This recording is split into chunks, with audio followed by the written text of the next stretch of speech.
This is Joe Coleman, the new television champion, the super soldier, the genetic jackpot, the Jack Knight, the Tan Lantern, and the master of the universe. This is the beast of nature, the freak, Rob Terry.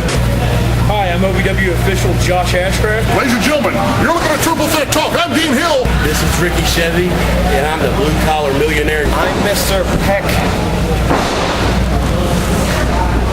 God, that's great every time. Spectacular. We're the Broner Brothers. I am the One Girl Revolution, Taylor Hendricks. This is Brandon Espinoza. I'm the Assassin. I'm Bruno Raul Limata. I'm James Moose Thomas. I'm Shiloh Jones. My name is Ron Head. I'm the announcer for OVW. I'm Jamin Olivencia. I'm Alex Silva. I'm Rocco Bellagio. I'm Kerry Bodie, the Ohio Valley Wrestling fan advocate. Raphael Constantine. I'm Rand Perez. My name's Muhammad Ali. Baez. I'm Paradise. This is Jack Black. This is Ohio Valley Wrestling, referee Chris Sharp. This is Sexy Sean Casey. I'm Chris Silvio. This is Michael Hayes. This is Jason West. And you're watching Triple Threat Talk.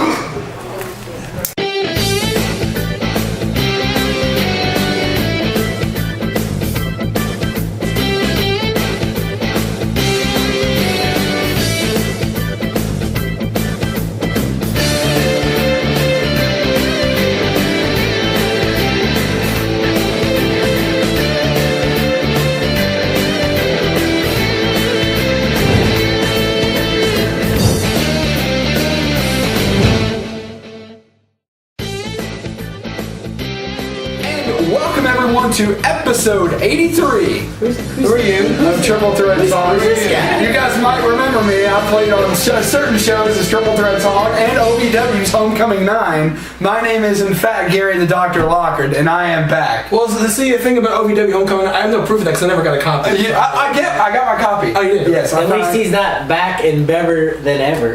Yeah. As Greeny would say. But we do have a new co-host of Triple Threat Talk. Yes, we do. A brand new co-host. We haven't given her a nickname yet. That's her choice. That's her choice. She's going to have to come up with a nickname, I guess. A good catchphrase. But, Miss Kendra here joining us here on Triple Threat Talk. Good to have you on board. Thank you. Good to have you on board as a fourth co-host. And go ahead and tell the audience a little bit about you. I am from South Carolina. I am a law student at University of Louisville. I love basketball. I love sports. I'm kind of a sports junkie, so I kind of do this in my spare time when I'm not at the bank working or in class. So. And just so people know, you never know who you're talking to. Yeah. Big B and I went to the bank a couple days ago. Actually, more than a couple weeks ago. Yeah, a couple weeks ago. And Kendra was our teller, and she overheard us talking about Cam Newton. And she had some very good things to say, and I looked at B and I said, light bulb. I said, I've got an idea, B. I've got an idea.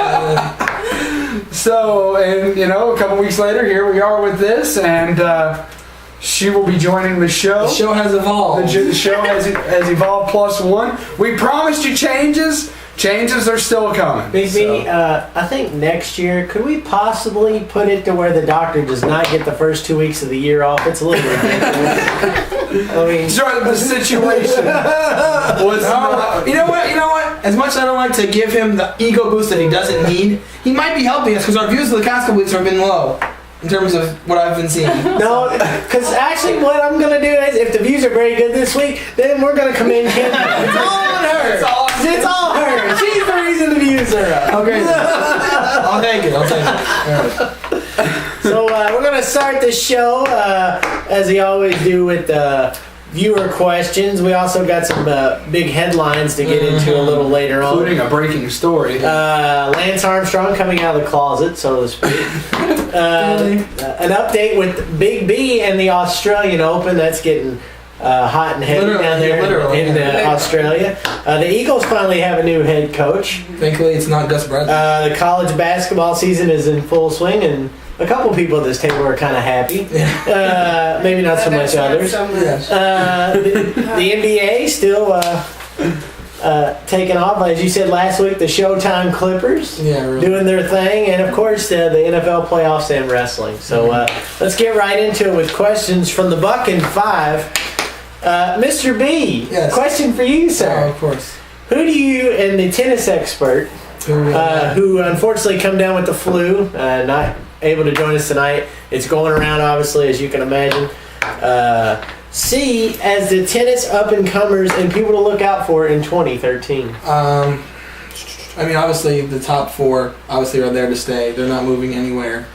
So obviously he's asking about people that are, not many people know about. They're going to come up and really make some noise. On the men's side, I don't really know. There's not going to be many people like are going to break away because you have Federer and all those people up there. They're not really going to get enough time to really make that push. Like you can say like John Isner, but he's more established. So there's not really anyone young and up and coming on the men's side. Steve Johnson? Yeah, I guess Steve. He answered me. I can say Steve. He still needs a lot to work on. Steve, obviously, he had a great college career at USC, but he still needs a lot to work on. Eric Quigley? He's not professional. He's still in the I mentioned to you like AA. He's in the AA tennis in the future, so he's still working on some stuff. I think. Andy Murray. Andy Murray's not a young up and comer. He's one of the top 4. Really, come on. Andy Murray. Yeah, you just say Andy Murray. I know, right? But as far as the women's side, there's a lot of upside.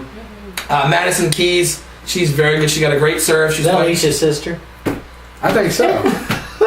Sounds good. Oh my god. Yeah, Madison Keys is one to look out for. If you're a fan of American tennis and want to see, where the next person, maybe because y'all have a Serena and Venus on the women's side from America that are kind of the dominant ones. Madison Keys, look out for her. She's going to be a great one in the future. The third planet from the sun. All right, I'm done. A lot more from the next week from the tennis expert because I was going to talk to that knows about tennis that just doesn't want to mock me. I'm not mocking you. I'm just playing along. Venus Williams. Yes, Venus, come on, Venus. Venus. We're the third planet. The Postmaster clearly doesn't know his astronomy, but his joke is very I fun. passed astrology with a C-. Just sliding by. Slid by. C equals continue. Not showing off, not falling behind. Exactly. Also from the Buck in 5. Has a sports star ever been stopped from reaching their prime and their peak skill for one reason or another? I think so. I think you could take Sam Bowie into consideration here, a big top prospect out of Kentucky in the early 80s. Drafted number 1, thank you. Drafted overall to the Seattle Supersonics. First pick of the draft, was taken over Michael Jordan. And had an injury at Kentucky where they didn't quite know what was going on. Suffered an injury, they believe, in a Vanderbilt game. Went down, cracked his ankle and his knee down to his ankle, kind of a spiral fracture that they'd never caught, and kind of hindered his abilities all throughout. And even up to the pros, he still had successful games and was a success and definitely made his millions in the NBA, but he never fully reached what he could be because of an offsetting injury that he faced and that he got in a Vanderbilt game. Right. And I thought that Marcus Vick was a good example because, he was really, really, really talented when he was at Virginia Tech, and he was going to follow in Michael Vick's footsteps, surely. It was his own fault that he didn't, reach that full potential, but he never even got a chance to even get anywhere near the next level. Right. So I just think that had he adhered to the rules and, did everything like he was supposed to, then he could have very well been in the NFL and broke records just as Michael Vick did. I'm just going to say based off last year, Tim Tebow. Because of what he did in Denver the year before that, obviously he proved himself worthy of being at least given consideration. Rex Ryan promised him, you have 50-50 shot of being the backup quarterback starting position if something goes wrong with Sanchez, which it did, and it was just broken promises from Rex Ryan. He didn't start. He got tossed over for Greg McElroy in 1 week, and he didn't really get what he was promised to do there. And he was just running weird operations in the punt formation and wildcat. He would come in one play and be out the other. It was the whole psyche that I think was messed up with him. And now we might not know if we ever see him again in terms of the NFL starting quarterback. So I don't know. And I agree with that. It's kind of like when somebody has good potential and they're good and they play well and you bench them, then it just goes to waste. And I think that's what's happening right now with Tebow because he was awesome. He was clutch last year. And what's better than to have a clutch quarterback? So it's going to deteriorate. Somebody that I can't think of their name, but there's a 30 for 30 documentary about him. It was like the best running back that never was. His name's, escaping me at the moment. Shows how well you prepare. Yeah, well, what can I say? Yeah, I think most people saw that. Yeah, I mean, it was a good documentary. A lot of people watch those. They're all usually pretty good. Right. But definitely that one for sure. Right. So. Doc? I just think when like Sam Bowie, I think also you can throw in Tim Tebow. I think he's a great candidate here because, and I said this earlier just talking about the NFL playoffs in general, and I'm not by any means saying he's a better quarterback than Peyton Manning at all, but of the two of them, who won a playoff game for Denver? I mean, I'm just saying. We'll get into divisional round later. Obviously, three people at this desk are not very happy. And one is extremely happy. From the Big Corn 16. What teams do you guys see in the World Series this year? We haven't even got to the Super Bowl yet. We want to know about the World Series. Well, spring training. Who's going to win spring training? They're still playing winter ball. I'll tell you who's not going to be the World Series. The Mets and the Astros. I'll tell you right now. Obviously we can't predict this yet because we can't predict things like injuries and trade deadlines and free agency, all that stuff. Steroids. One team to look out for, being honest with you, is the Toronto Blue Jays. They got a lot of pickups in the offseason. They're in a competitive division in the AL East with the Yankees and the Orioles. They picked up Ari Dickey from the Mets. They got Jose Reyes. He was in Miami for 1 year. They got some good talent in there up in Toronto, so they're going to be a team to watch out for in the AL East, I would think. That's the one team I think to keep an eye on. That's the one team I think of. I think a couple teams to look out for. The Dodgers, they were making a statement last year. I think the Nationals for sure, still working with Steven Strasburg, and I think also Cincinnati. I'm still fighting a cold. I'm sorry. I think Cincinnati, when you look at what they can still do, they have all these young players such as Homer Bailey, Aroldis Chapman. And so on and so forth, and they still keep picking up great young players. Right.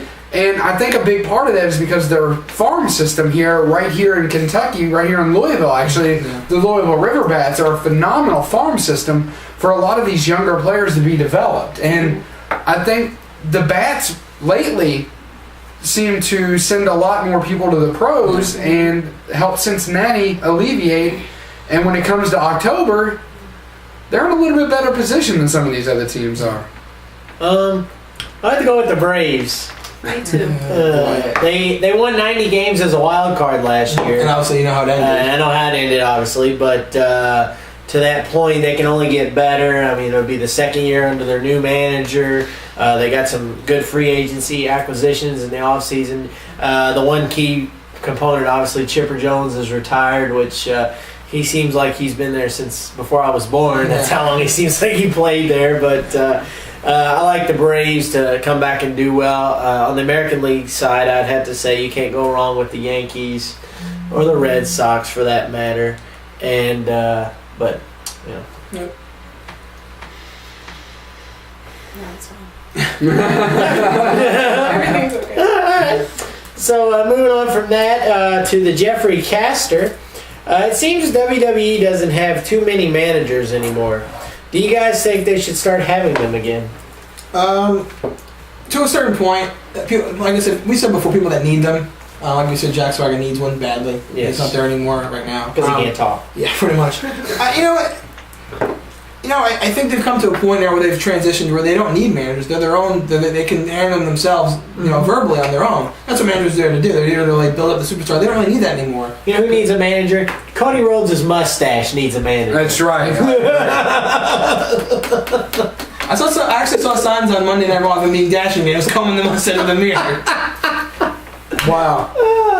But yeah, I think managers need to come back. I mean, come on, you got one of the best right here. Where? Again, your guy lost. Where? It doesn't matter. At least I didn't look like a cheap John Travolta knockoff, and for that, we thank you. No, you just look like a reject from the haunted house, but that's neither here nor there. With your purple streamers and your... To a point, your guy won his did, but to a point, your suit was kind of big. I know. Yeah. Oh well, it doesn't matter.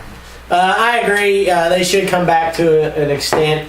Whatever happened to the female escort aspect? You don't really see that anymore. I guess they can handle themselves. They're the divas. So pretty much. It is what it is. No. She doesn't really follow wrestling. And finally, from the Jeffrey Caster to wrap up user questions, do you see Brodus Clay dropping the Funkasaurus and going heel? No. No, people like it. It just seems like people like it. They get the kids involved, which is what they're all about now. I mean, like you said, anytime soon, no. Obviously, in the future, you're probably going to have some kind of transitional period where you obviously break this something different. But right now, I think he's going to stay that way. Yeah, I agree. I don't foresee it happening. So, no. And that's views or questions this week. We want to thank everybody for their questions, comments, quandaries, queries, and criticisms.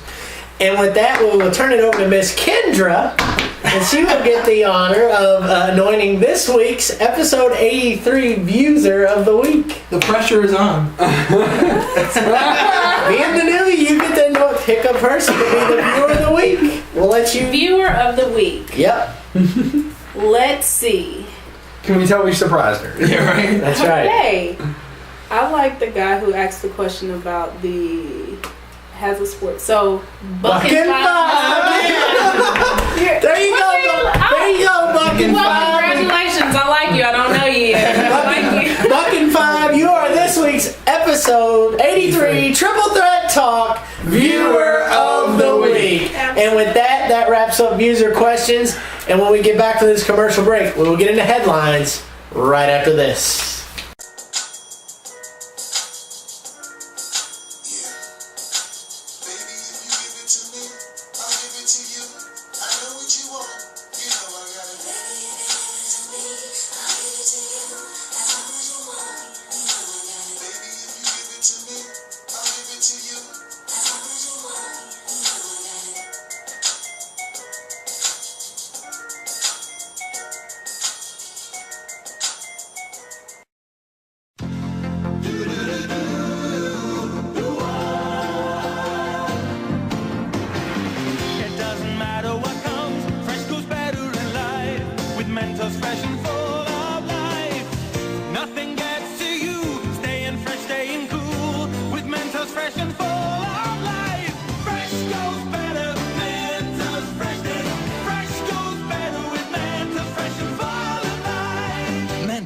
The Fresh Maker.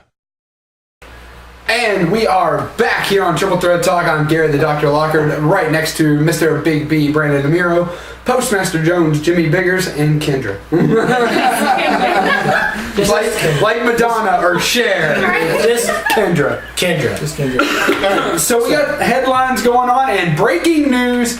Huge situation coming out of the University of Notre Dame. Manti Te'o was either the victim of a hoax or conspired with regarding a hoax to his girlfriend, who people thought passed away, Lene Kakua, of leukemia. And it now turns out this person never existed and was just a Twitter handle. So this situation has developed literally as we have been filming, pretty much. I don't know what to make about this, except for, they have said that it may appear that if this were to be something that Manti created with a friend of his who... The one thing I did hear on the way in today was that the investigation that Notre Dame launched December 26th, the day after Christmas, was found that the person who had this Twitter account open is a friend of Manti Te'o, and that they may have launched this campaign to help him in the Heisman run. Right. So you could take it or leave it. Was he the victim here? We don't know, but it's still a bizarre story nonetheless. If it's the situation where he was set up and has catfish written all over it, if that's what happened. Obviously stuff's going on with... Again with this catfish. Look it up, fella. I told you last week. Anyway, obviously more serious situation. Either he made her up, and obviously he's got something going on mentally, or obviously he got set up. This is actually a quote you're going to see on the screen here in a second, a quote from Dennis Brown, who's the university spokesman and also the assistant vice president of Notre Dame. He said, quote, "On December 26th, Notre Dame coaches were informed by Manti Te'o and his parents that Manti had been the victim of what appears to be a hoax in which someone using the fictitious name Linnea Kakua apparently Integrated. Thank you. Integrated herself with Manti and then conspired with others to lead him to believe she had tragically died of leukemia. University immediately initiated an investigation to assist Manti and his family in discovering the motive for and nature of this hoax. While the proper authorities will continue to investigate this troubling matter, this appears to be, at a minimum, a sad and very cruel deception to entertain its perpetrators, close quote. So what do you think of this situation? It's, like I said, it's either one or the other. It's either he made it up or he got set up. And, it's going to be one of those things where the facts are going to be mixed for the next couple days until we get this sorted out. You hate to think, though, that this young man who has so much promise made something like this up, though, especially when he was already talented enough. He didn't have to make up anything to try to win a Heisman. He won all sorts of defensive awards anyways, so. Absolutely. Oh, go ahead. I think that, if it is made up and if he is a victim of a hoax, then the person who did this, they need to be aware, because he could have all kind of claims, against them.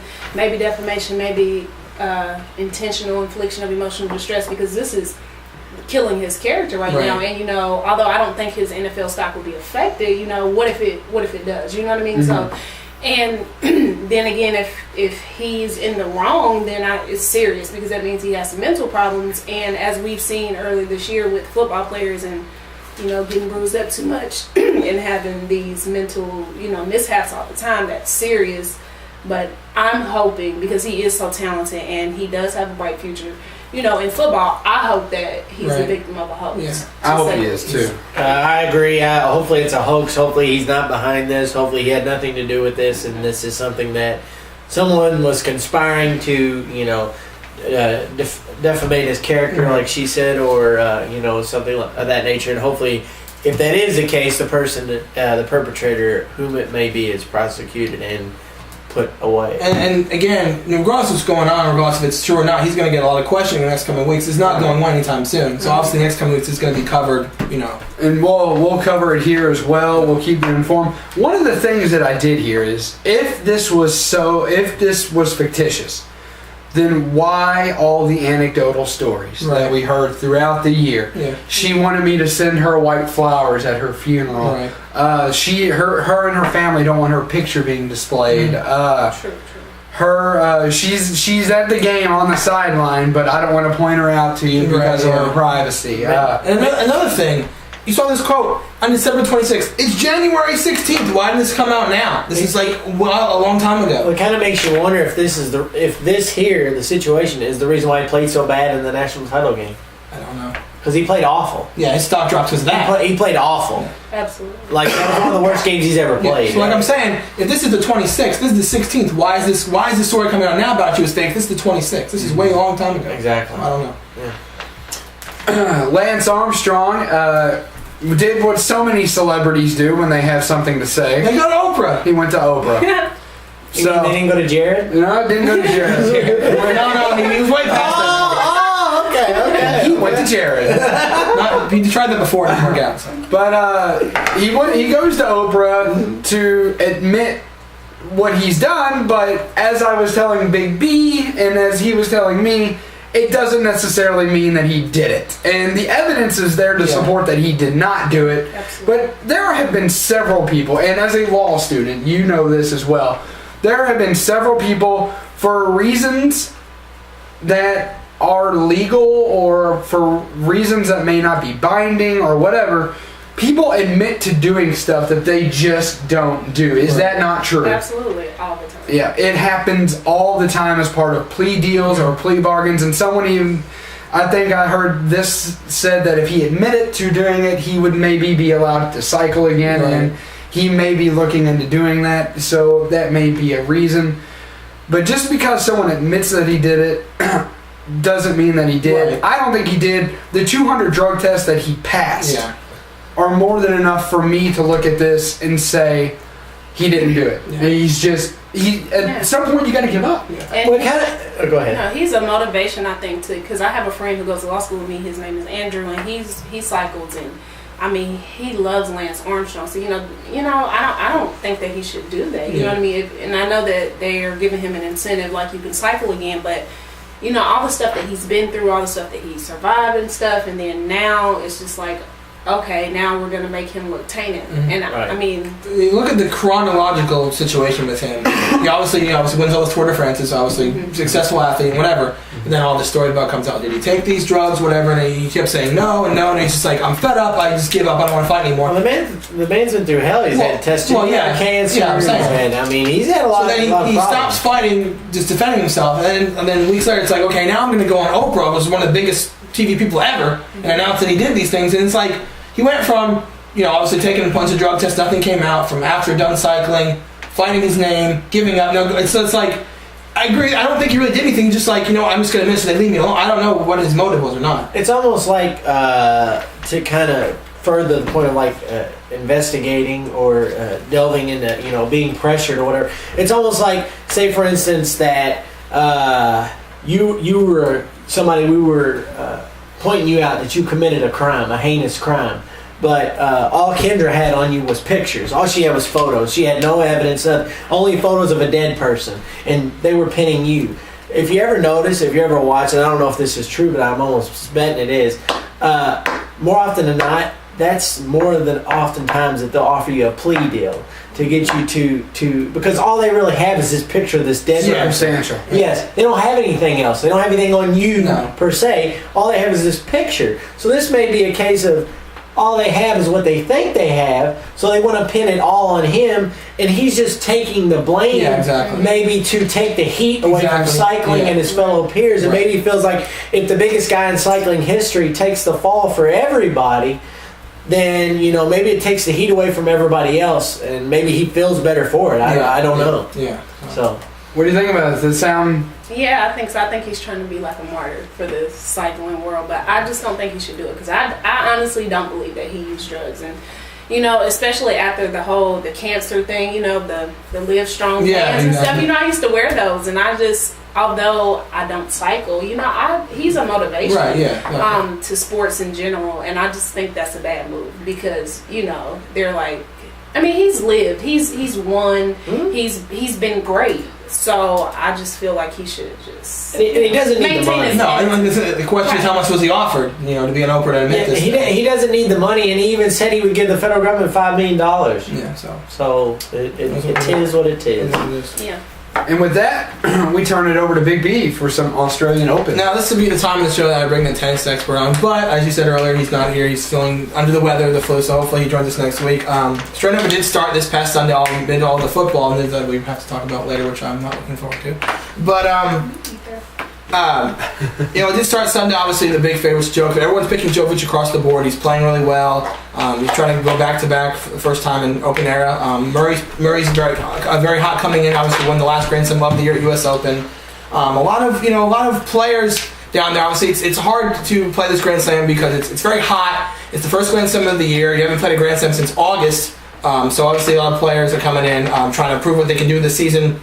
I actually have a clip here of a player named Jerzy Janowicz. He actually got publicity last year when he played in this tournament, the BNP Paribas Masters in Paris, France. Went on to beat some pretty well-known people, including Andy Murray, to reach us to the final. He did not win the final. He lost to David Ferrer. But actually, this clip right here shows sometimes in the heat of battle, you kind of get a little bit too emotional when you're playing the game of tennis. So let's take a look.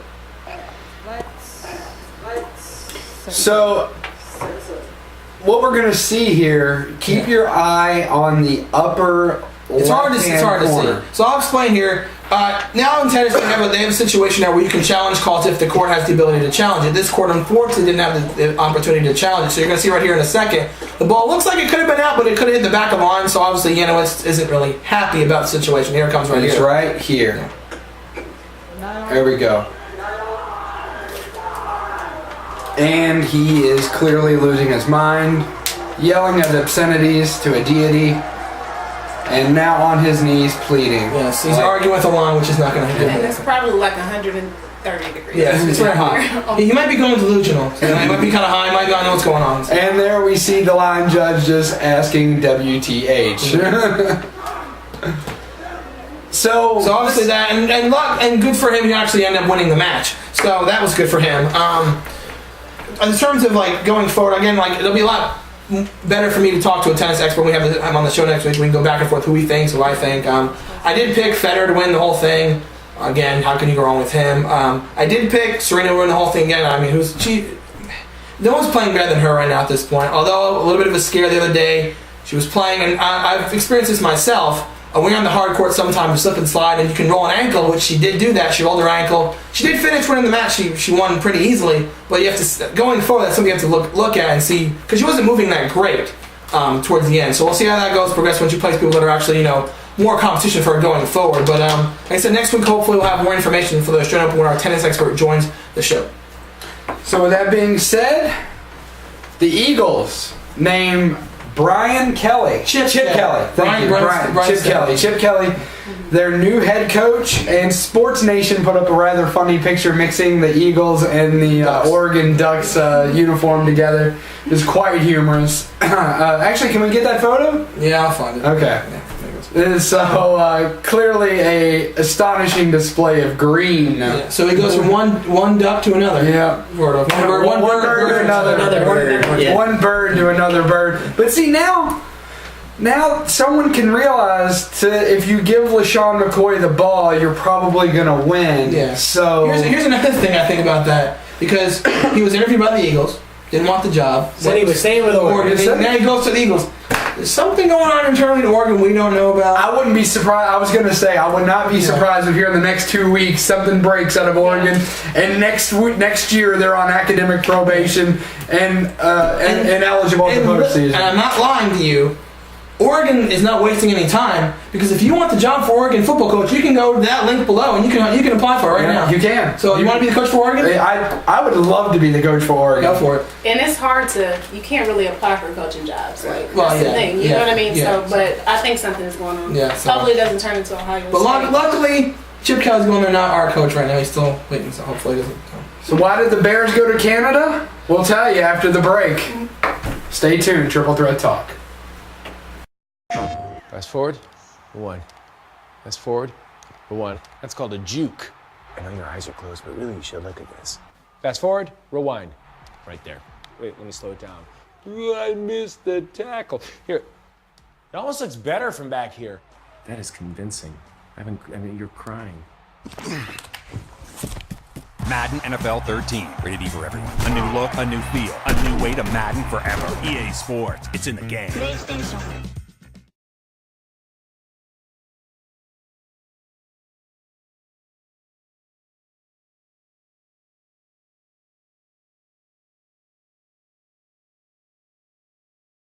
Oh, babe, check this out. Hey, come on. You want a little chippy? You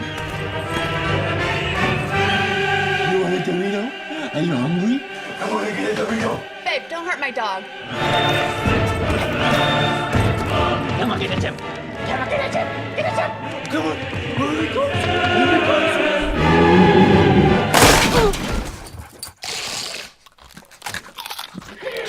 I want the Doritos. And welcome back here on Triple Threat Talk. Postmaster Jones, Jimmy Biggers, along with Big B, Brandon DeMiro, Gary the Doctor Lockard, and the talented Miss Kendra. Just Kendra.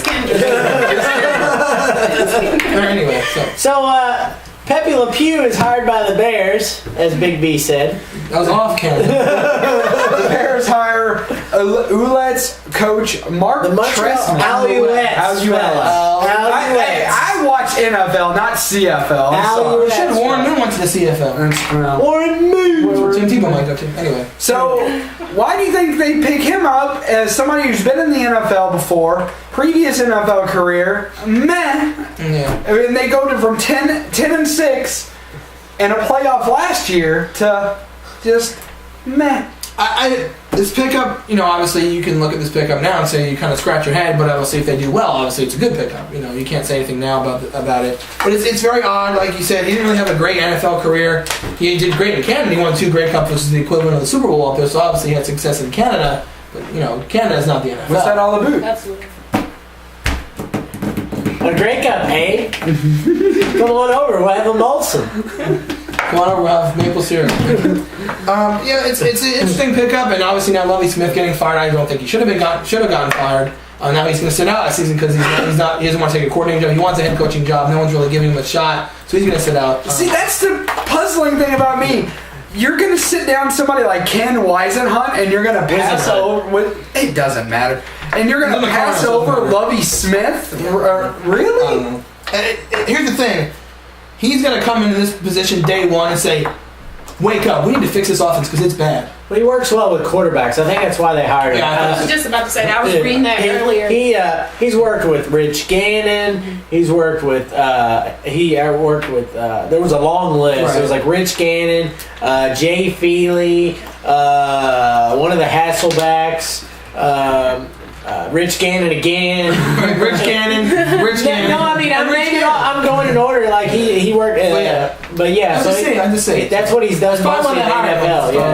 Yeah, they wanted to get Jay Cutler motivated. Yeah. And I was telling Doctor off the air, I don't put all the blame on Jay Cutler. No, I don't either. The poor man needs an offensive line. He has no offensive line. He only has Brandon Marshall. Matt Forte was supposed to be good. He's flopped. Yeah, and the defense is getting old. And their defense is getting old. And people want to say, well, Cutler's not as good as Phillip Rivers. Bullcrap. Cutler's better than Phillip Rivers. Oh yeah, there's no question. He needs more weapons, and he needs an offensive line. The Bears haven't had an offensive line in years. No, even when the Super Bowl offensive line. He's been running for his life. I agree with you to an extent. When you say Matt Forte is a flop, I have to sneer at you in haughty derision because the kid can run. I mean, this guy. He wants to. He had a phenomenal year last year. For being so injury prone as he was this past season, he had a great year for what he went through this year. He was fighting injuries a couple times this season. He was taken off the field. I think Matt Forte is a phenomenal player, phenomenal runner. I don't think he's Chris Johnson, where one day he wakes up and says, "Hey, I want to play," and next day he wakes up and says, "I don't want to play for the Titans. What's going on? I'm going to run 50 yards off 28 carries." Are you kidding me? Yeah. Matt Forte for sure is a big deal with the Bears, and he'll continue to be one of their good offensive weapons. But I would not be surprised if the Bears, the first pick of their draft, pick up one of these young linemen to start getting some protection. From Texas A&M. They've got to get in there and get some people going to protect Jay Cutler. The one thing I think he needs to come in, Trestman, is really analyze his team and figure out why they were 7-1 and they finished 10-6. He has to really analyze what happened. Injuries. Their defense and injuries. Like when they were 7-1, their defense was outstanding. Mm-hmm. Towards the end of the year, their defense it lacked off, it tailed off, and they got a lot of injuries. And they couldn't overcome it. Cutler needs more weapons. And now just go throw to Marshall all the time. And now you're going to lose Devin Hester, and you're going to lose Brian Urlacher. Yeah. So. Those are two major losses. Yeah. I mean, and then he's the leader of that defense. When you're in a division where the Vikings are getting stronger with Adrian Peterson, we don't know if Percy Harvin's going to be there next year, but you've also got the ever-present Green Bay, and whenever Detroit just starts to play like they should be playing, they're going to be a team to be reckoned with for sure out of the North. So you've got to rebuild quickly if you are the Chicago Bears. Right. And I just feel like it's the next level, so that's just what is expected. They get paid millions of dollars. Produce. You got to figure it out. That's a great point. I mean, you can sit there and analyze it all you want, but the fact of the matter is it comes down to that. You've got to figure it out because that is what you are paid to do. Perfect example, the 49ers a couple years ago. Mike Singletary went from saying, can't win with him. Can't do it. Jim Harbaugh comes in, it was pretty much the exact same team, makes some changes. They go to the NFC Championship game now coming on 2 years. You just have to figure it out. Yeah. Figure it out. College basketball news has 2, maybe 3 people here happy.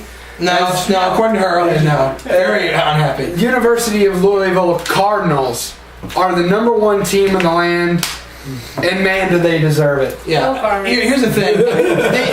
they Duke loses. Duke loses. Mm-hmm. Michigan was undefeated. They lose to Ohio State. Which was a great game. Louisville gets number 1. They enter the game going against a tough Connecticut team in Connecticut, losing at halftime.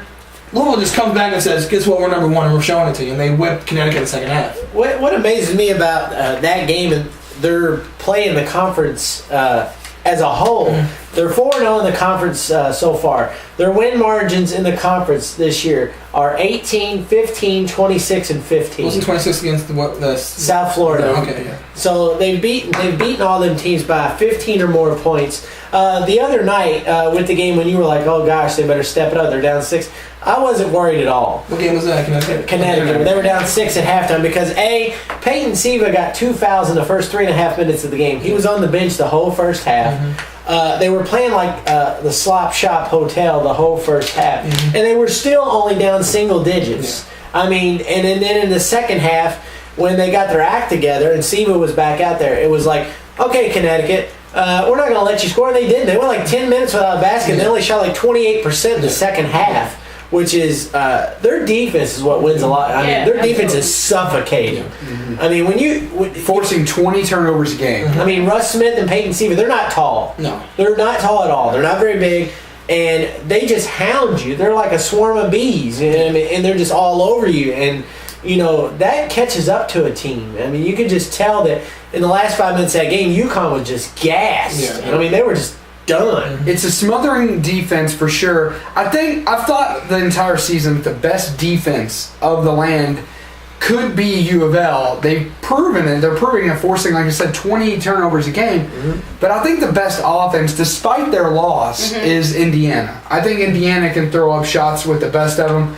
And I think that, but I don't want to, I do still want to talk about U of L. But I do think that U of L, when you have Peyton Siva, in the backcourt and Russ Smith, you have 2 prolific players in the backcourt.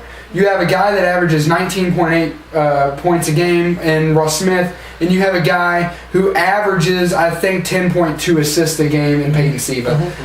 When you put those two together, those two produce. You put that on the fact with Gorgie Zhang down on the block, and he can protect the dog. Well, when he's healthy. Yeah.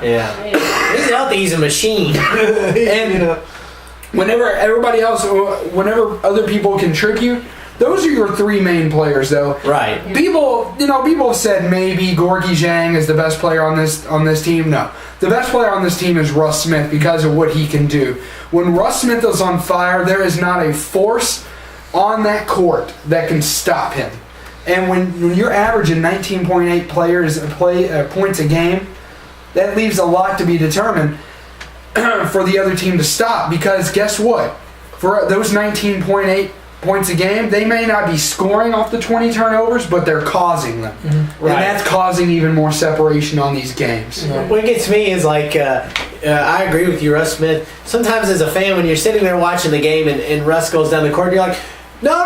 Oh, good shot. Because sometimes it's like, what are you doing? It's like, oh, okay, great job. Because it's like when he gets to offensive front court, when he wants to go to the basket, it's like he's got a 5th gear that nobody can catch. Like he's got the John Wall factor. It's ridiculous. Like he'll go from like 1-on-3 and he'll lose somehow. It's sideways and they go in every time and you're amazed. You're like every time you're shaking your head, but at the same time you're like, okay, you know. It's like the other night, for instance, when they were struggling at like 21 points, he had 15 of the 21 points. You're like, you almost want to say, Russ, let somebody else shoot the ball, but then you're like, no, he's making them. Let him keep shooting. You know. But thoughts on Louisville? No, I think they're good. I think they're doing well this season, and although rankings don't matter right now, I'm a Duke fan and they feel, they're going to get back up. But I just feel like it doesn't matter. You're a Duke fan? I am. I'm a diehard Duke fan. What is it with people at the bank there? There was a girl before you that was a huge Duke fan too. What is that? Did they teach you to be Duke fans? It's an orientation. I was born that way. And born a Duke. But I just think U of L, they could really go far. They've gotten better since last year, and that's what it's about. You know what I mean? You can come out doing the same things you were doing, but doing better. And I mean, they're proving themselves right now. But it all comes down to March. That's the do or die moment. So. And they got a tough matchup this weekend against Syracuse. Absolutely. They do the same thing in the first half against Connecticut. They're not winning that game. I'm gonna say that she enjoys the 1992 highlight, unlike you.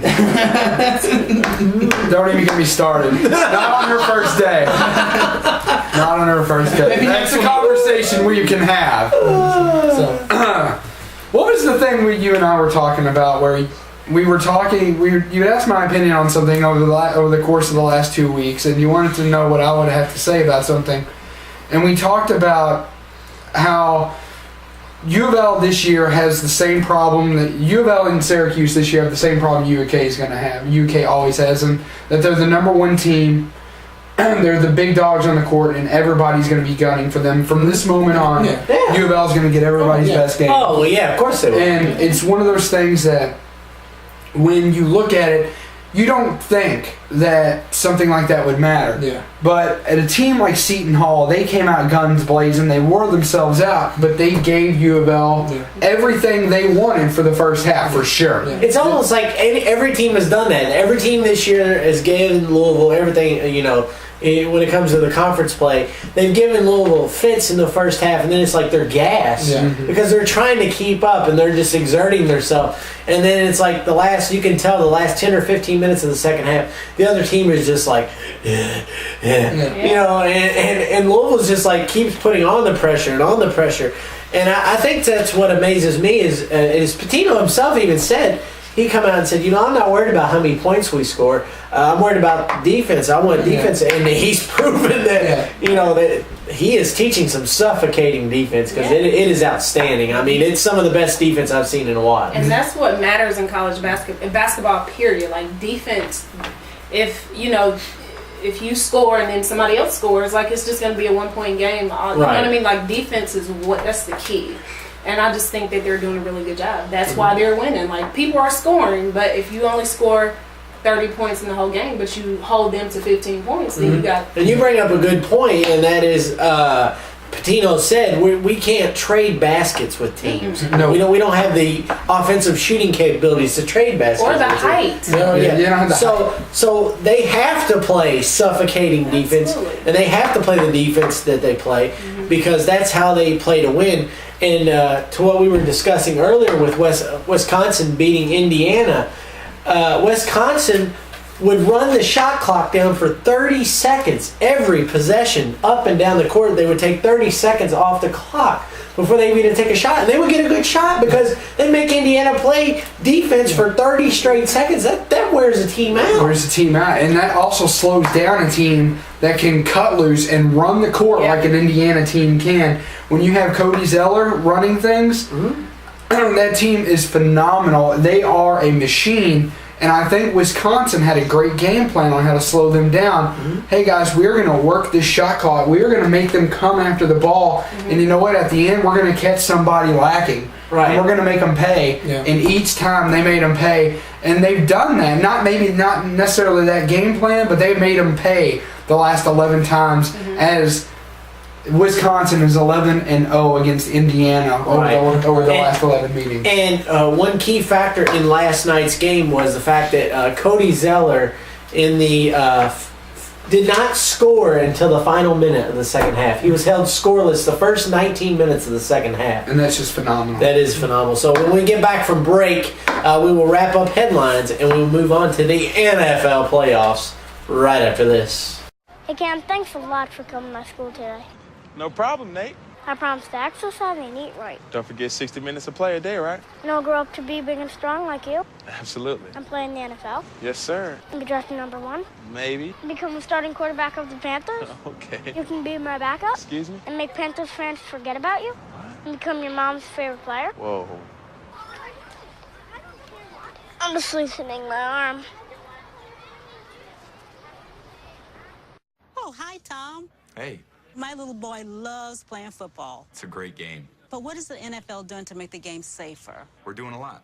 Carl? Well, Tom, we're developing new rules to better protect our players. And over the next decade with the NFL Players Union, they're dedicating more than $100 million for medical research. Wow. As well as supporting the development of better and safer equipment. And I feel a lot better about him playing. Love to meet the little guy. Ray, meet Tom. Cute kid. And we're back here on Triple Threat Talk. Big B alongside Gary the Dr. Lockard, Jimmy Postmaster Jones, and Just Kendra. See, I got it right this time. Just Kendra. So, what happens when John Wall is healthy? Take a look. Stuff like this happens. So, hey, how you doing? I'm just going to walk the ball down the court, and I'm going to go this way, but no, I'm not. That's all. When you're when you are on the court and someone says he just shook you out of your shoes, that's what he's talking about. His legs just one time, he would have lost his shoes. John Wall is just phenomenal right there, showing off that speed, that fifth gear that he had for Kentucky, that Postmaster Jones alluded that Russ Smith has for U of L. That's just phenomenal when you can make a play like that. I mean, moving on to the NBA, obviously, the Wizards are still bad, but they're a lot better with him. They're still bad, still very but bad. he still makes them a little bit better. Absolutely. I mean, who would you rather have this year? The Wizards or the Lakers? I think I'd rather have the Wizards because he got John Wall. I mean, you don't. Here's the thing: you don't expect the Wizards to be good. Right. They have John Wall, and that's about it. Look how bad they were without him. Right. The Lakers, they have so much talent, they're just struggling. So it's the coach, man. It's the coach. I was about to say, like, you have to look at the coach, like, seriously. The coach is awful. He's not the fit. They should have hired Phil Jackson back. Absolutely. Or they should have gave Mike Brown more time. You can't fire a guy after 5 games. Are you kidding me? 5 games and you fire a guy? It's like firing a guy for going 10-6. Wait a minute. Hey, the Chargers fired a guy for going 12-4. That's true. Moving on to, it's funny though. They have who was their coach before the Nets? The what? Avery Johnson. Avery Johnson, and they do mediocre at best. And then they're like, let's try to find a coach. Maybe we get Phil Jackson. Maybe and they're like, no. Well, just right now, let's leave PJ because PJ Gleason was a pretty good coach. He stays in there. They're 9-1 and they've won 9 of the last 10 games with him. I think he's a good fit for that team. They're second in their division behind the Knicks. The Knicks are kind of going, so the Nets are not too far behind them. So speaking of the Knicks, what's up with this stuff with the Knicks filming Carmelo Anthony? What are they doing? I don't know. What do you mean? What'd you say? They're filming Carmelo Anthony. Why are the Knicks doing this? To add to the creep factor? I don't know, but the Knicks. I think it's because of what KG was saying to him about on the court thing about insulting his wife or saying something about his wife. And he actually waited for him outside the bus. But those are fighting words. Yeah. I mean, I know that they're playing basketball, but you talk about this man's wife, and his wife, Lala, she's a socialite. She has her own show. Yeah. She's beautiful. Like, Kevin Garnett, I love him. He's got an alpha. He oversteps his boundaries a lot. See, this is why we have you now, because I would not have known that. That's right. And now you know. And we know that his wife's name is Lala. So she has a show, and it's called Lala's Full Court Life. And Carmelo Anthony, he appears on the show a lot because they're married, and it talks about how she upholds her career and deals with his career and how they see each other and stuff. But he overstepped his boundaries, so that would make any man mad if a man. I understand that. I just was curious why the Knicks were filming Carmelo Anthony. I didn't understand. I mean, that also takes the professional courtesy. You know, there's trash talk. There's, hey man, I'll do this or I'll do that. There's not, hey man, your wife, this, that, and the other. Yes, no, you don't do that. I mean. He said something about her tasting like Honey Nut Cheerios. Yeah. So I'll never look at the Bulls Honey Nut Cheerios the same way again. And that much. Golly. You could have said Lucky Charms. She's magically delicious. You know what I call them magically delicious, don't you? Oh, where are we going? Where are we going? Because they taste the same going down as they do coming back. Oh my God. And if you want to like us on Facebook. That's it, everybody. That's why they're called magically delicious. Speaking about the NBA, though, I gotta say something here. The doctor can no longer hold a silence on a certain issue. Okay. The NBA has destroyed their own product, and they've done it willingly, and they've done it at random. If you look at 2 things this year, the overall college landscape of basketball right now, there's no clear dominant team. There really is. I mean, U of L's had a couple. I think losses. They've had one. U of L's had one loss. Everybody has had a loss. Yeah. Right. Everybody. Right. So there's no one really dominant. U of L is doing very well in conference play, but they struggled in out of conference play. Duke has had a lot of close calls. Kentucky, they don't know if they're coming or going from one day to the next. Right. You got that. Ohio State, they don't know. They haven't quite put the things together there. They did beat. Up until last week, Michigan was undefeated. And then Michigan State, you've got Tom Izzo waiting because usually by now he's got his teams on the front end of the top 25 instead of the back end of the top 25. And I think you have to look at it from the NBA as the NBA has got to get rid of one and done. Because the Wizards right now, when you look at something like that, what the Wizards have done over the course of the last couple of years, John Wall could have been a whole lot more developed. Absolutely. If he would have stayed 3 years at least at Kentucky, because guess what? Until then, if you're the Wizards and you took John Wall, you have been paying to train him for the last 2.5 years. And you have been paying him a pretty penny to do it. Absolutely. And college, that's exactly what college is. College is training camp for these pros. And with the exception of Anthony Davis, not many people have had as much on-the-job training as Anthony Davis, because playing in the Olympics for 2 weeks did more for his career. He will learn nothing more over the course of the next 2 years that he did not learn in 2 weeks. I completely agree with that. And plus, sometimes, like when you play for these world-renowned coaches like Pitino and Mike Krzyzewski, like they make a man out of you. Like, exactly. They teach you basketball, and these are great. You know, Mike Krzyzewski is the most winningest coach in college basketball. Like, you learn. That's actually, he's the second winningest coach behind Pat Summitt. Well, I'm just saying. I'm just saying. I'm just saying. How dare you interrupt? I don't mean to say that, but when you say all of college basketball, I love Pat Summitt. I'm a UK fan, and I love Pat Summitt, and especially with what she's going through right now. I mean, I have to swoop in and say that, but you are absolutely right. Right, and I was just saying, like they make a man out of you. They develop your. You know, if you don't have a good mid-range jumper by the time you enter the draft, you'll have it if you stay 4 years. This one and done, you're 18, maybe 19 by the time you go. You don't even know how to balance your checkbook. Exactly, and they're giving you $1 million to put in your account. And I just feel like it is a... That's why most of these athletes are broke by the time they leave, because if you see the documentary, another good documentary, the Broke documentary, about all the athletes that are broke or filed for bankruptcy, or they're working at the car wash down the street. It's crazy. It is crazy. But that wraps up.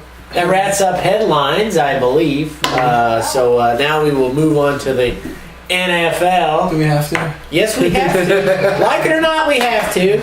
And we'll go from Saturday afternoon forward. And so the first game of the week. You're up first, fella.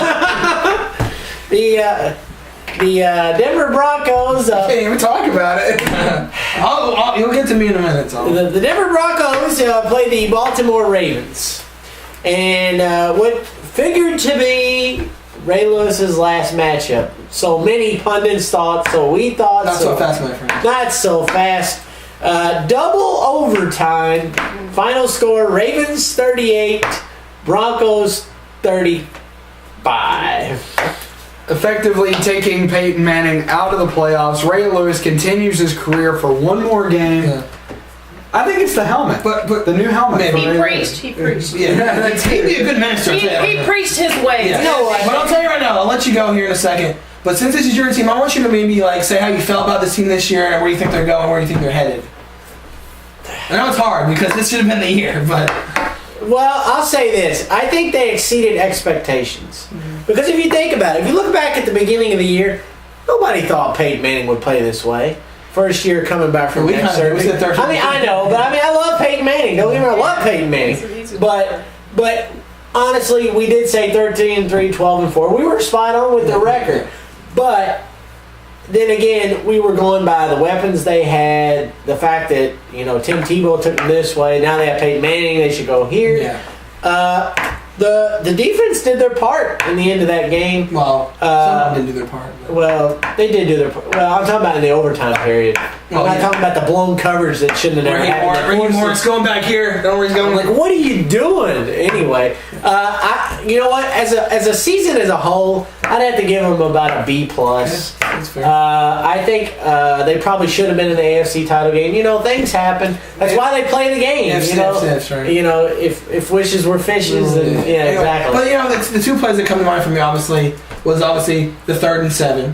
The Broncos didn't have a healthy running back. Marino wasn't healthy. McGahee wasn't healthy, so they didn't really have an established running game. And it's 3rd and 7. You have arguably the greatest regular season quarterback ever in Peyton Manning, and he throws for 8 yards. Game's over. First down, game's over. But instead, they run the ball. And here's the thing: Joe Flacco was doing that all day long. He was throwing bombs all day long. So he did it again, which I said it's going to happen again because he did it one more time. Right. And then. And you brought up a good point earlier off camera about why they didn't go for it, but the Falcons did the opposite. We'll get to that a little later. Yes. But they have 31 seconds. You have 31 seconds. You have 2 timeouts. You're on the 20, and you have Peyton Manning, and you take a knee. Peyton Manning was part of that decision. And this is what I said off camera. Peyton Manning was part of this decision. John Fox, you bet your bottom dollar, he said, Peyton, what do you want to do? And they discussed it. Because you had 2 timeouts, you had 31 seconds on the clock. There had just been an amazing play to score the touchdown to tie the game by Anquan Bolden and Joe Flacco, hooking up for an amazing touchdown. All the momentum at that point is with Baltimore. All of it. All of it. The stadium is in shock. You want your people to slow down. You want to slow down. You've got to have faith in your defense. Peyton, I guarantee you, said all that. He said, you know what, let's take it to the quarter. Because let's take it to the end of the game and go into OT because Baltimore has the momentum right now. They have what they need.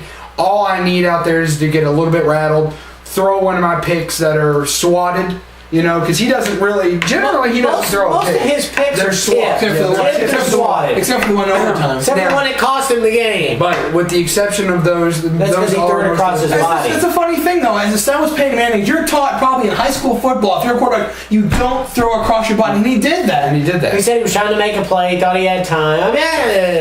He knows better. He does know better, but anyway, with that, the Ravens do win 38-35.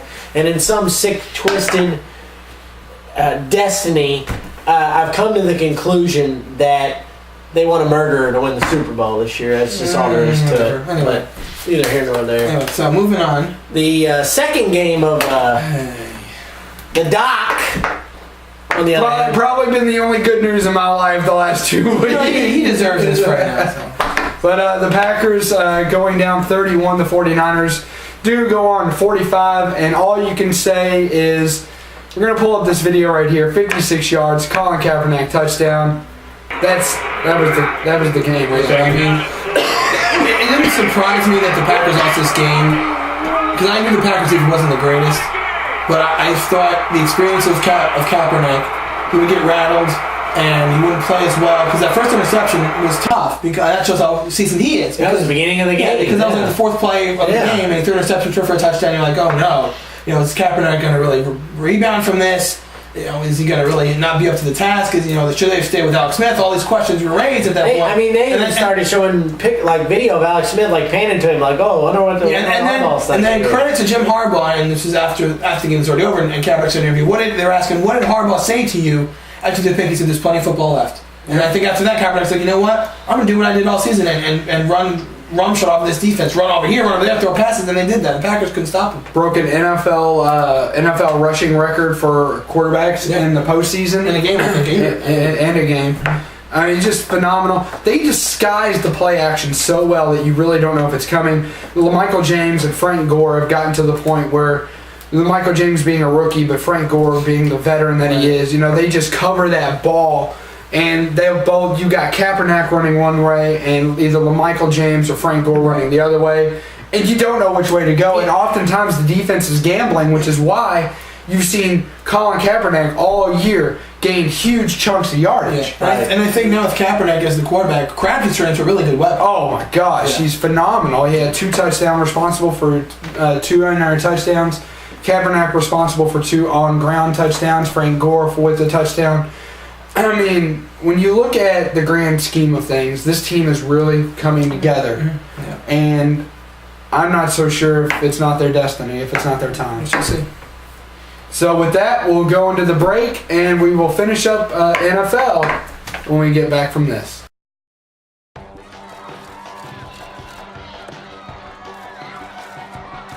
No one expected me to be here. No one expected me to be a starter, to hit game-winning shots, or even play in this league. Well, I'm not here to live up to anyone else's expectations. I'm here to live up to mine.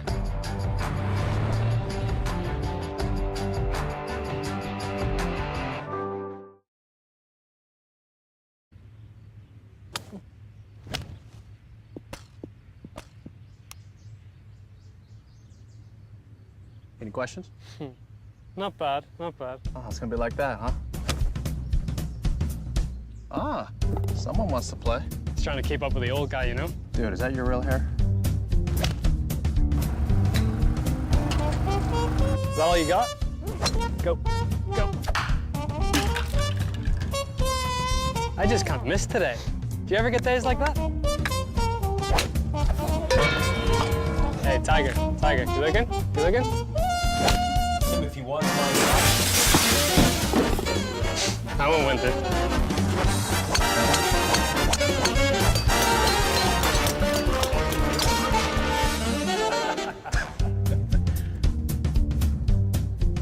How'd you do that? You'll learn.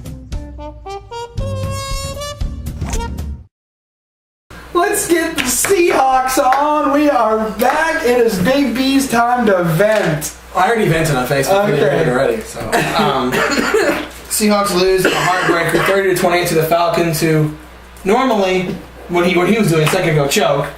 They used to choke in the playoffs. That's usually what their MO is, but this time wasn't the case. They come out firing all cylinders, go up 20-0 at halftime. I never lost faith in them. Obviously, I shouldn't have because they came back. You know, it's hard to talk about this because, like I said, if you didn't read my post on Facebook, I did share it on our Triple Threat Talk page, so you can see it there. As long as I've been alive, none of my teams ever won a championship that I really cared about. I mean, Seattle, I live and die with that team, and they've never won a championship. Obviously, Super Bowl 40 was taken away from them. So it's tough to talk about that, but you know, it shows the upside of this team. It shows that they're willing to fight. Like if they lost 20, if they lost like 20-0, and Atlanta scored here and there, and they lost like 20, 25 points, it's like they just weren't ready. They're not ready for the stage yet with Pete Carroll. They're not ready for this, but it shows how tough they are with the team, and the fact that they fought back and they had the lead at the end. And then I said before, I thought that game in Chicago should have taught them something. I thought that game in Chicago where they scored late, and then Jay Cutler did the same exact thing Matt Ryan did. Threw a pass down the field, they got a field goal to tie the game. Luckily, settled in overtime, but this wasn't the case in Atlanta. Mm-hmm. You know, the only positive I can say here, obviously, is Russell Wilson. The kid's a rookie. If it was like his 5th, 6th year, it's like, when are you going to start? You know, when are you going to realize what you're doing with this team? He is a rookie, and he had one of the best rookies I've ever seen from anybody. So the upside of this team is very good. I'm hopeful for them in the next couple of years. They should, with the team they got, they should win a Super Bowl, at least one. Especially with Russell Wilson. See, it doesn't always happen. There was a list of 10 players this morning on MSN.com that have not won the Super Bowl. That, you know, some great players. Right, yeah. Wes Welker, Tony Gonzalez, David Akers, Justin Smith, Randy Moss. And current players too. Ed Reed. I'm just saying. But I think with the personnel they have, and like I said, there's obviously something maybe going on with, you know, the offensive coordinator and the defensive coordinator could be leaving and going to get head coaching jobs. It's kind of the price you pay when you do well. You really see how you can do it. It's like, well, let's come here and coach our guys, be the head coach. But like I said, I trust Pete Carroll, and I think he knows what he's doing in terms of grabbing personnel people. And I think they're going to get some. If they lose their coordinators, he'll pick up somebody that he can trust and really motivate this team next year. You know, hats off to them. I'm very proud of them. They had a hell of a great season. Very exciting to watch them. Nothing more I can say. They went down fighting. That's all I can say. One of the things that they've got to do for next season is they've got to find a way for Russell Wilson not to fall into the sophomore slump. Mm-hmm. Because you have 5 rookie quarterbacks, odds are 3 of them are going to do it. And it's just which 3 are going to do it. And, you know, it's one of those things where you don't want it to happen to your team, but the odds are strongly against you at that point. But the thing about Russell Wilson that I would say to his credit, it's just he's not normal in terms of this thing. Neither are RG3 or Andrew Luck. I'm not talking about in terms of playing ability. Mm-hmm. They lost the game Sunday. What's he doing Monday? He's watching film. It's like he goes right back to work. He doesn't know. He doesn't know. Cam Newton did the same thing though, and Cam Newton is the same type of deal here. Yes. But he still had a sophomore slump. But with Carolina, they don't have a running back like Marshawn Lynch. They don't have a defense like Seattle has, and they only have really one receiver in Steve Smith. It doesn't matter because we're talking about Cam Newton, not the player, not the team. Well, we're talking about Cam look at the Newton. rookie season he had. He did phenomenal. The team was 6-10. Right. broke a record and everything. And that you made a good point. And I was nervous. Well, I wasn't nervous.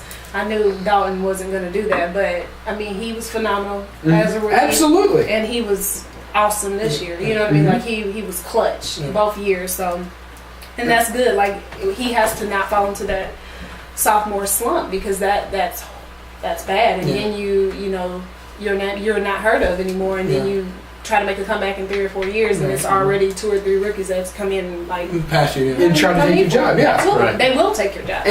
And see, with Andy Dalton though in Cincinnati, what he has going on there, he had two phenomenal credits to him, and that was AJ Green and Jermaine Grisham.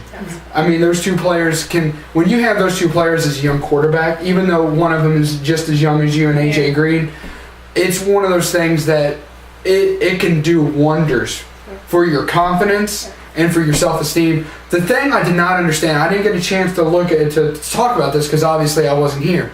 But the one thing I did want to mention was when you are Andy Dalton and you are playing in a champion or you are playing in the playoffs, you've got to look for AJ Green more than when he looked for him in the game.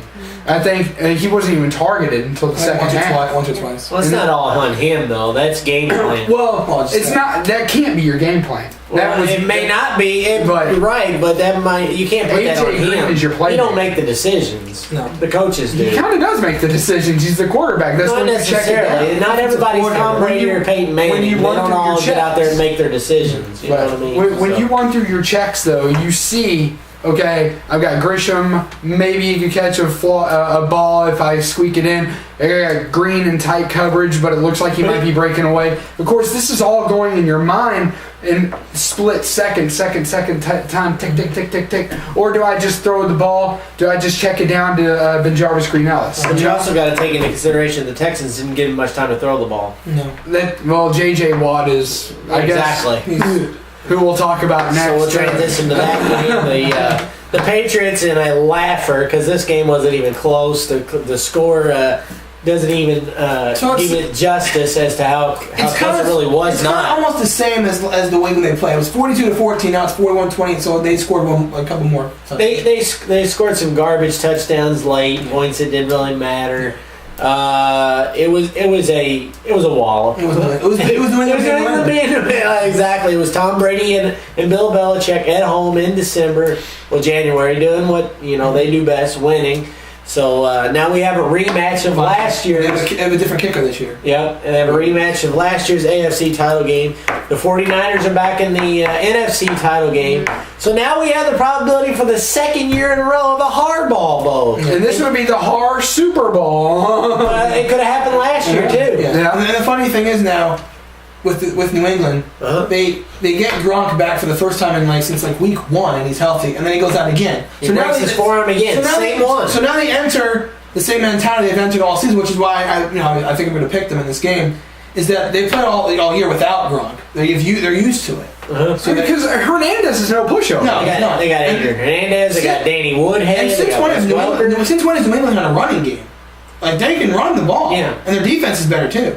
I mean, let's not forget Stephen Ridley either. Yeah, Stephen Ridley. And I think that pickup of Akeem Talib in the backfield helped them out defensively. I mean, that Akeem Talib definitely gave them the defensive Vince Wilfork's playing everywhere. Yep. I mean, the defense is playing good. Good stuff. So with that, we'll go to championship pick'ems. Championship pick'ems. We'll go to the NFC playoffs first, and since Doc is and he's back. We'll let him pick first. 49ers Falcons. I'm going with the Niners. They're a 3.5-point favorite at Atlanta. No one's taking anything away from Atlanta. Julio Jones, fantastic receiver, as is Roddy White, and Tony Gonzalez, obviously still one of the best tight ends in the catches game. everything. First time in his career that he won a playoff game last week. The problem that I see with the Falcons. Sorry, fella. The problem I see here with the Falcons is their defense. Offensively, they're weak on the left side, and that's the side that Justin and Alden come from. And that is the side you do not want to be weak on when you are facing the 49ers. I've said that a couple times this year, including at Green Bay, and they crushed Green Bay with that combo, Alden and Justin. Yeah. You have got to make adjustments to stop those two, and they don't have the capability to stop them on the left-hand side.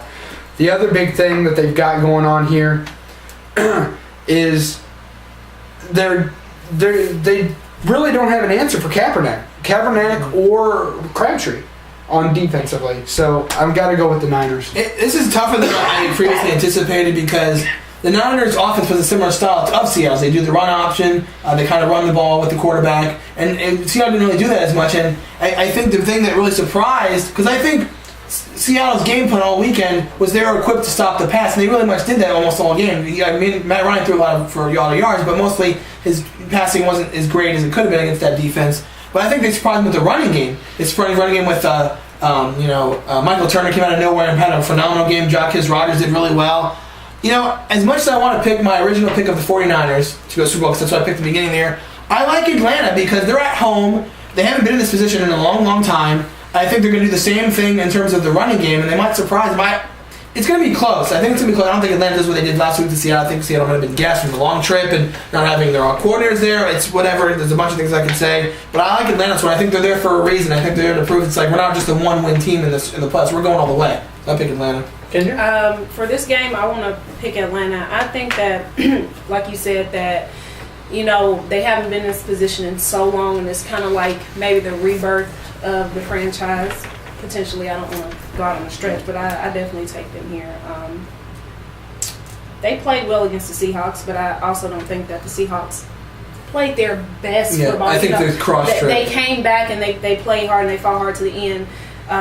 But the reality is Seahawks and the 49ers, those are two different teams. And I think that the Falcons are going to have to play the 49ers differently than they did play the Seahawks. But I think that since they're at home and that, they're trying to put their footprint in the sand, I think they're going to bring it, and I have them for this game. The key component is, will we see Matty Ice or will we see the Mattrel? And it's been documented that the records show that the Mattrel performs better than Matty Ice. So with that, I think the Mattrel shows up. And I look for the Falcons to be a little upset about being an underdog at home. I don't think they're going to take too kindly to that, and I think they're going to play and show it. So I'm going to take the upset here, and I'll take the Falcons. Wow, okay. All right, so we're going to a rematch of last year. The rematch of the AFC title game, same location, same bat time, same bat channel, as they say. The Baltimore Ravens versus the New England Patriots. I got to go with the Patriots on this one. I like Ray Lewis, and as much as I want to see Ray Lewis get to the Super Bowl with the 49ers, I just don't see how they can do this, how they can stop New England this time. Yeah. I'm going with the Patriots. The Ravens have Ray Lewis on defense. Mm-hmm. Obviously, could be his last game. Could be. They have Joe Flacco bombing everywhere. They have Anquan Bolden, Jacoby Jones, Ray Rice. Patriots have some guy named Tom Brady. Mm-hmm. And they haven't played well in the playoffs the last couple. He had quite possibly his worst game last season in the playoffs against the Ravens, and they lost because of the kicker. No, he had a worse performance in the Super Bowl. Well, his Super Bowl performance was awful. Well, his game against the Ravens was bad too. Flacco outplayed him, but I think, like I said, Gronk not being there, they've adjusted to it. They're used to no penalty. So I picked the Patriots, and they're at home again, and they're not going to squander this opportunity, I think. I'm going to go with the Ravens. Wishful thinking. I want Ray to get there to Super Bowl. I want them to win. Well, I don't know if I want them to win. I want Ray Lewis to get there. I want Ray Lewis. Rev Ray is what I call him now since he did that whole performance. But I think that their defense is solid enough to get there and to hold off the Patriots. The Patriots are going to come out gunning. Yeah. I mean, clearly. Yeah. But I'm going for But it looks like the Ravens now, they're playing with the same kind of firepower they played earlier in the season when they were like 9-2 or whatever they were, and they kind of fell back a little bit. But Right. I don't foresee Tom Brady and the hoodie allowing the Ravens to come into Foxborough and win. Like you said, Tom Brady played bad and they still won last year. I look for Tom Brady to, show what he can really do with the Ravens. And the Ravens really didn't they did a wonderful job in the overtime and in the fourth quarter. But they really played well. They didn't play well defensively the whole game against Peyton Manning. No. But they didn't play spectacular D against Peyton Manning. So that's why I think they're not going to make the same mistakes Denver did, and I picked New England here to defend their home field advantage. So That's Pick'ems, and we'll only have one more Pick'em left. And that'll be the Super Bowl, the big daddy of them all. The Final Four of football. I can't believe it. It seems like we just did the football special. What about the Pro Bowl? Stop it. Stop it. What about the Pro Bowl? Stop it. Well, Peyton ain't gonna play, isn't he? Yeah, and so is Marshawn Lynch. And so are the 49ers defense. If they win next week. If they win, they're not. Well, if they win, they're not, but still. You better hope they're not. Yeah, hope you not. want to see them in the Pro Bowl. You don't want to see them in the Pro Bowl. If they're in the Pro Bowl, you'll be like me and Kendra and Big Boo. You'll be like, well, guess we're watching the Pro Bowl for the commercials. That's all there is to it. So let's take a quick break here, and when we get back from break, we'll delve into wrestling right after this. Hey, Nick Dinsmore here. Do you have the dream of becoming a pro wrestler? Well, I did, and I came to Ohio Valley Wrestling. Join the Nick Dinsmore Pro Wrestling class today. I'm a former WWE superstar. I'm a former 9-time Ohio Valley Wrestling heavyweight champion, and I can train you to be the best today. For all the information regarding the Nick Dinsmore Pro Wrestling class, go to ovwrestling.com and click on school. Join the Nick Dinsmore Pro Wrestling class today. ovwrestling.com, click on school. And welcome back here on Triple Threat Talk. Postmaster Jones, Jimmy Biggers, Big B, Brandon DeMiro, Gary the Doctor Lockert, and Just Kendra. I don't think it talks about Just Kendra. If we're not careful, that's going to be your real nickname. I like it, Just Kendra. That's his nickname. So Just Kendra. Anyway, it's no big deal. It's Just Kendra. Yeah. Anyway, So wrestling coverage this week. OVW embarks on a nice achievement. 700th. Their 700th episode. Just to preview a little bit. Doug Williams versus Johnny Spade in a steel cage match. It's not like one of those regular cage matches. It's steel. Yeah, it's steel cage. That's where they get you, the steel. That's right. That's where everybody gets excited. Riveting. See, you're riveted. See, you're not riveted. No, I'm really not. I can tell you're just overjoyed with excitement. Yes. And then Rob Terry, who was he fighting? A guy by the name of what? No, you tell me. Tell me. You're the Rob Terry defending the championship tonight against Flash Flanagan. Against Flash Flanagan. Flash from the Or as past. we like to call him, Flash Flanagan. But so a good. But every title is on the line tonight. So 700 episodes. But I want to wish Taylor Hendricks the best of luck. Obviously, Obviously, this is obviously a very good achievement for them. 700 episodes for OVW. They're tied with SmackDown. Yeah, tied with SmackDown. It was great to see them from where they were when we came in and now where they are now. Kind of getting the partnership with TNA. And now, they have 700 episodes, and they're still going strong, and they have a lot of great talent there. If you haven't checked them out yet, please do it. They're very good over there. So. Mm-hmm. Yep. So, as always, you can check them out on www.ovwrestling.com or on blip.tv or channel 138 WKYI on Saturdays at 1 o'clock and 9 o'clock. So, thanks to Frank Miller and all the boys and gals over at OVW for everything and anything they do. So, moving on to WWE coverage. Mm-hmm. We had the 20th anniversary of Monday Night Raw. I wasn't happy. I wasn't happy either. No. Like I said to you, it doesn't matter if you were happy. That was good. I like that. I do remember that. Yeah, he's back and he already. So anyway. As a Raw, just take out the fact of the 20th anniversary. Take that out. Take the 20th anniversary. As a Raw, excellent, very good. But in terms of a special show, it was the Rock concert that made it.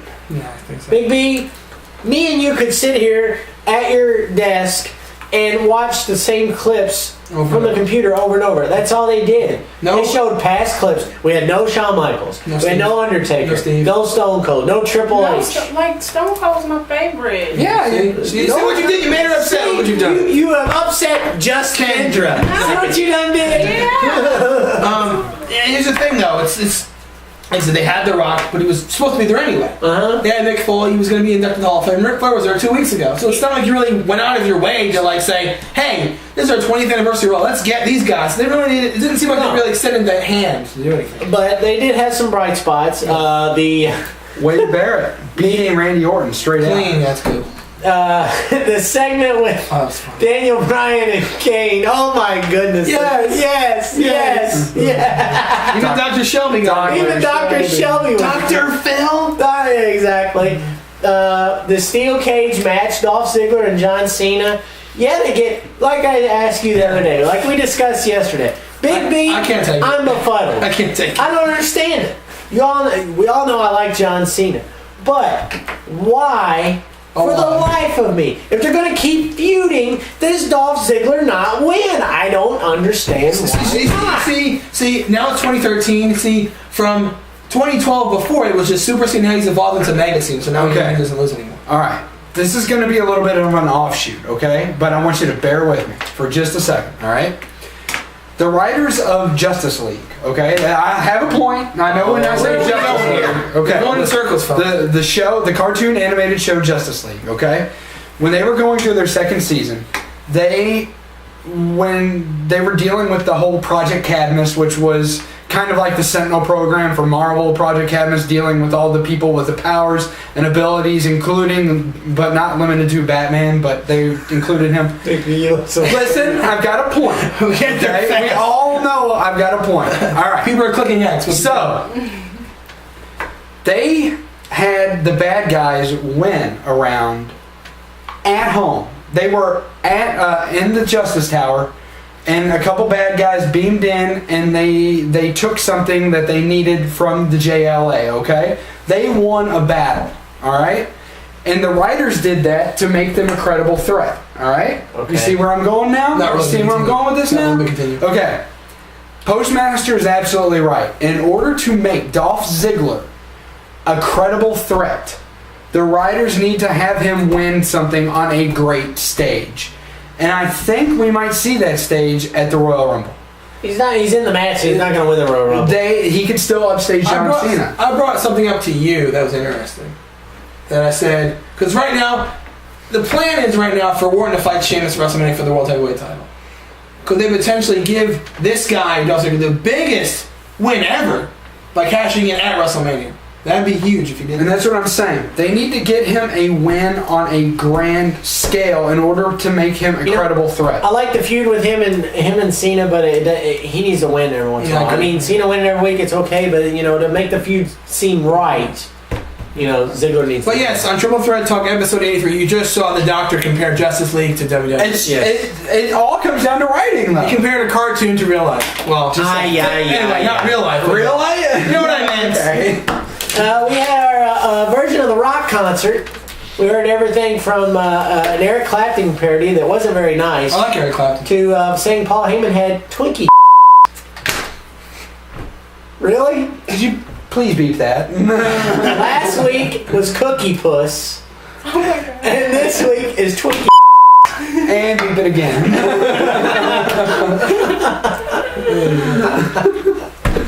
It's like stop it. It's like with it's a family show. What happened? PG. There's nothing wrong with that. Anyway, I thought it's like when The Rock comes on. It's like there's no barrier. No. It's like he can say what he wants.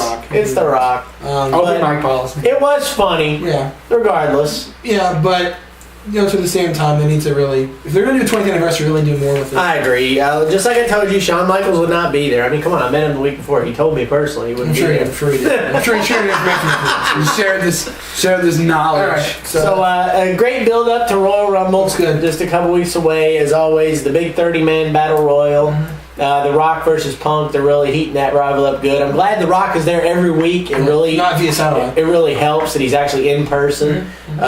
Sheamus versus Big Show. Yawn. It's Alberto. Alberto versus Big Show. Yawn. Even more yawn. Yeah. It's. We'll see what happens. Everyone cares about the Rumble anyway. Yeah, exactly. So good stuff there, and so that wraps up wrestling this week. Short but sweet as always. Ms. Kendra will ask you first. Do you have a wild card this week? Something off topic that we haven't discussed that you maybe want to take a minute or so to air to the fine folks, to the viewers?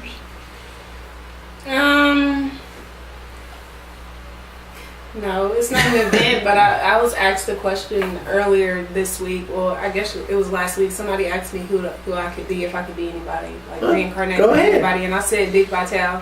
because I love him so much, and he's just awesome. I want to be like him one day. He loves his job.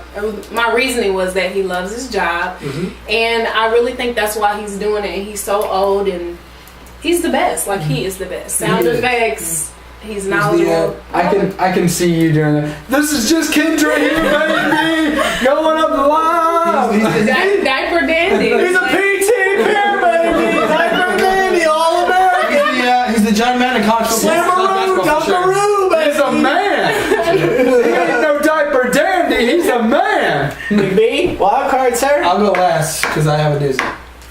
Yeah. So. Doc. Yeah, I just want to thank everybody, family, friends, for being there for me in my time of need.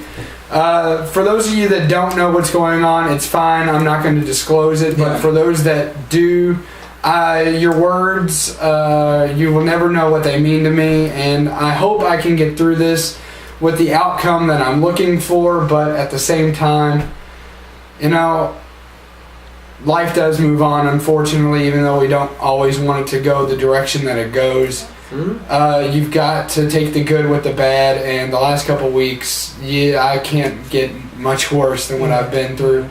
But it helps when you have friends like these guys, it really does, and it helps when you have friends like people that don't do this show, people that have known me all my life, and anybody who's known me all my life knows that I've never been in a place where I have been the last 2 weeks of my life. I've never been as low or as down. But you get through it with friends and you get through it with family. And I just, you know, it just means a lot. What's happened, and it's been a bad thing, but you come out of it knowing how much people care. Right. Well, my wild card's not as bad as that, obviously, as far as from a standpoint. But I just would like to mention that the NHL will be dropping puck this Saturday. The season officially gets back into full swing. 48-game schedule. Big B doesn't like it. I, on the other hand, do like it because it is at least some measure of hockey. 48 games. It's going to go by fast. It's going to go by like that. It'll go by like that. You're right, but it's glad to see it back. And so tune in. I think the NBC Sports Network is having games on all day. Yeah, the Penguins are playing today. From morning to night. So definitely, if you're a hockey fan and you've been jonesing for some hockey. It'd be nice to have it back. Yeah, so check that out. So I'm glad hockey's back. Just thought I'd mention So now, to end the show, my wild card is also my idiot of the week. And I told this to you cannot believe what I told you. Yes. I floored you with my topic. As a Braves fan, the both of you all remember John Rocker, the pitcher, big dude. He played in the 90s. Remember him? Okay. Yeah. Yes. Okay.